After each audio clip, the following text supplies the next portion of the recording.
বাংলাদেশের ব্যাটসম্যান তাওহিদ হৃদয়কে নিয়ে রাজস্থান রয়্যালস একটি পোস্ট করেছে। আসলে একটা ক্রিকেটার কতটুকু ভালো খেললে বিপক্ষ দলের ফ্র্যাঞ্চাইজি তাকে প্রশংসা করে।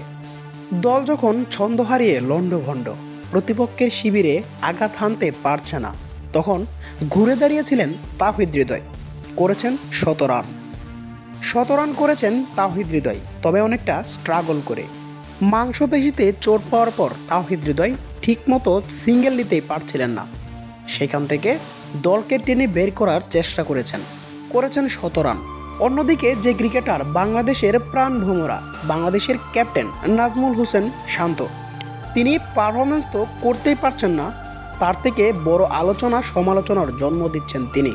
জাকির হৃদয়রা যখন মাঠে স্ট্রাগল করছিলেন স্কোরটাকে বড় করার জন্য, ঠিক তখন ড্রেসিং রুমে বসে হাসাহাসি করছিলেন নাজমুল হোসেন শান্ত।